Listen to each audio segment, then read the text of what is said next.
Sir बच्चों के जन्म लेने पर ही उनका टीकाकरण करवाया जाता है और ये टीकाकरण का सिलसिला कई सालों तक चलता है। कभी 5 साल, 2 साल, 10 साल, 15 साल, इस तरीके से जो है बच्चों का टीकाकरण करवाया जाता है। क्या आपने कभी सोचा है कि ये टीकाकरण क्यों करवाया जाता है और ये किन किन बीमारियों से बचाता है? अगर आपने नहीं सोचा तो आज के इस इंटरव्यू के सेगमेंट में हम आपको बताएंगे कि आखिर ऐसा क्यों होता है, टीकाकरण क्यों करवाया जाता है और वो किस किस बीमारी से बच्चे को बचाता है। नमस्कार, आप देख रहे हैं सेहत तहलका, मैं आपके साथ श्रुति चावला।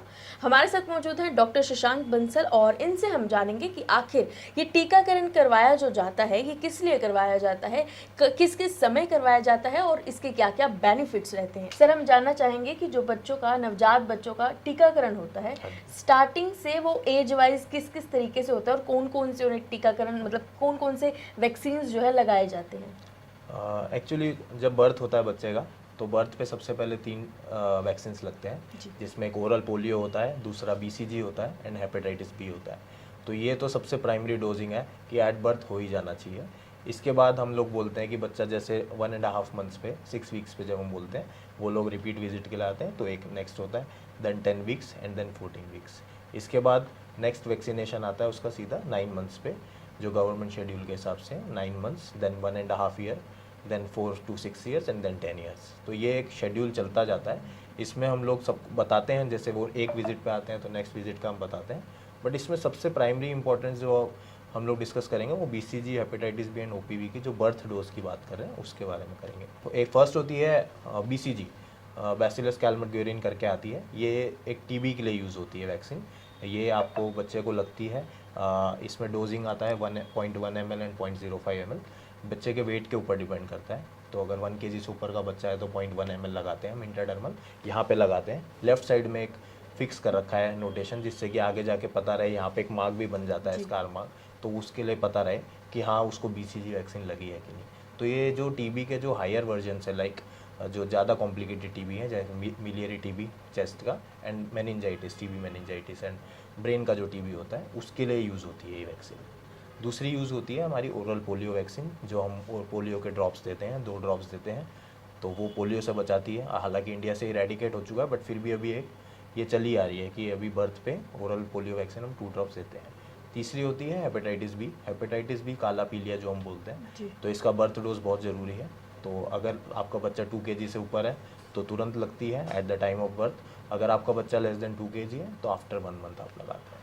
और सर ये वैक्सीन बच्चे के लिए ज़रूरी क्यों होती है? एक्चुअली क्या है, बर्थ डोज जो होती है ये बॉडी को सेंसिटाइज कर देती है कि आगे जाके बच्चे को कोई भी बीमारी ना हो। ये लाइव अटेन्यूएटेड वैक्सीन होती हैं जनरली, कि इसमें पहले से वायरस होता है, तो ये बॉडी में इम्यून सिस्टम ऐसा डेवलप करती है कि अगर कभी बाहर से वो वायरस आता भी है तो वो बॉडी के पास पहले से वो एंटीबॉडीज़ बनी हुई हो। इसलिए सारी वैक्सीन आगे भी जो हम लेते हैं 6 वीक्स, 10 वीक्स, 14 वीक्स पे भी, वो उनका काम यही है कि बॉडी में पहले से एक इम्यून रिएक्शन इतना बना हुआ हो कि जब भी नई वैक्सीन, जब भी कोई वो वायरस सही में इंट्रोड्यूस हो बॉडी में, तो वो अपना काम बॉडी पहले से रजिस्ट करे उसको। और सर कुछ वैक्सीन जब 10 ईयर्स, 5 ईयर्स इस तरीके से भी लगते हैं, वो कौन सी वैक्सीन होती हैं और वो क्यों ज़रूरी होती हैं? मेनली उसमें डिफ्थीरिया, पर्ट्यूसिस एंड टेटनस की वैक्सीन होती है, जो 5 ईयर्स पे एक बूस्टर सेकंड लगता है एंड 10 ईयर्स पे लगता है। 10 ईयर्स वाला is only tetanus, tetanus diphtheria का एक कॉम्बिनेशन आता है। तो वो बहुत ज़रूरी है क्योंकि उस टाइम तक जो बच्चा एज, उसकी इम्यूनिटी बहुत अच्छी हो चुकी होती है, तो हम जो वैक्सीन हैं वो कम हो जाती हैं। तो ओनली टेटनस एंड डिफ्थीरिया, यही जो मेजर डिजीज़ कॉजिंग है, बस उसी की वैक्सीन देते हैं उस टाइम पे। और सर ये वैक्सीन लगवाते हुए किस तरीके की सावधानियां बरतनी चाहिए? वैक्सीन के टाइम पे आइडियली आपको फीवर नहीं आना होना चाहिए। फीवर, कफ, कोल्ड अगर बहुत ज़्यादा है, बट वो भी आप एक बार कंसल्ट कर सकते हैं अपने पीडियाट्रिशियन से। अगर वो बोल रहे हैं आपका ऑस्कल्टेट करके कि बच्चा ठीक है एंड फीवर भी माइल्ड लो ग्रेड चल रहा है, then we can introduce the vaccine, because vaccine के बाद फीवर जनरली आता है तो फिर थोड़ा ज़्यादा प्रॉब्लम हो सकती है। इसीलिए तो आप भी जब भी लगवाने जाएँ तो एक बार आप कंसल्ट ज़रूर करें कि लगवानी चाहिए कि नहीं। और सर कौन सी वैक्सीन बच्चे के लिए सबसे बेटर और सबसे मतलब बेहतर रहती है? आप कोई भी वैक्सीन लगवाइए, वेदर इट इज़ प्राइवेट और गवर्नमेंट, कोई इसका वो नहीं है, बट वैक्सीन बहुत ज़रूरी है जी। ये बहुत ज़रूरी है कि हमें वैक्सीन ज़रूर लगाना है, क्योंकि कई लोगों में ऐसा होता है कि वैक्सीन लगाने से फीवर आएगा तो उनको प्रॉब्लम हो सकती है, बट वो फीवर एक्चुअली एक इम्यून रिस्पॉन्स है बॉडी का, कि अगर वो इम्यून रिस्पॉन्स डेवलप हो रहा है मतलब वो वैक्सीन काम कर रही है, तो वो अच्छी बात है। तो बस वही एक मिथ है कि हमें गवर्नमेंट से लगवानी, प्राइवेट से लगवानी, कहीं से भी लगवाइए, बट लगवानी बहुत ज़रूरी है। Thank you sir. तो ये थे हमारे साथ डॉक्टर शशांक बंसल, और ऐसी सेहत संबंधित अधिक जानकारियों के लिए देखते रहिए सेहत तहलका। बहुत बहुत शुक्रिया।